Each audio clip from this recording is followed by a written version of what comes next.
Batting সহায়ক উইকেটে ঝড় তুললেন রোহিত শর্মা। তার বিধ্বংসী ইনিংসের সঙ্গে অন্যদের অবদানে বড় পুঁজি গড়ল ভারত। রান তাড়ায় অস্ট্রেলিয়াকে অনেকটা একাই টানলেন ট্রাভিস হেড।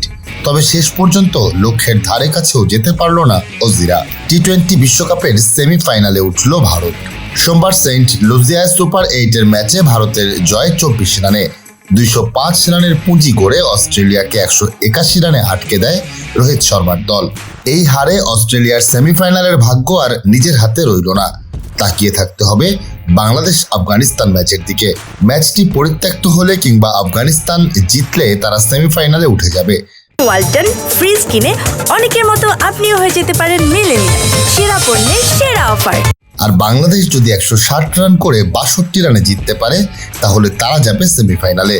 এর চেয়ে কম রানে বাংলাদেশ জিতলে অস্ট্রেলিয়া উঠবে সেমিফাইনালে। 6 পয়েন্ট নিয়ে 1 নম্বর গ্রুপের শীর্ষে আছে ভারত। সমান 2 পয়েন্ট নিয়ে অস্ট্রেলিয়া 2-এ, নেট রান রেটে পিছিয়ে আফগানিস্তান 3-এ আছে। এখনও পয়েন্ট পায়নি নাজমুল হোসেনের দল। ভারতের জয়ের নায়ক অধিনায়ক রোহিত। 8 ছক্কা ও 7 চারে 41 বলে 92 রানের ইনিংস খেলে ম্যাচের সেরা তিনি।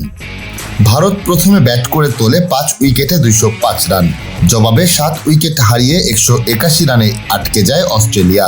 ভারতকে ভয় ধরাচ্ছিলেন ট্রাভিস হেড। তবে 43 বলে 76 রান করে জাসপ্রীত বুমরার শিকার হন এই বাঁহাতি ওপেনার। ভারত চলতি টি-20 বিশ্বকাপে অপরাজিত রইল। সুপার 8-এ 3 ম্যাচ জিতেই সেমিফাইনালে ইংল্যান্ডের মুখোমুখি হবে রোহিত কোহলিরা।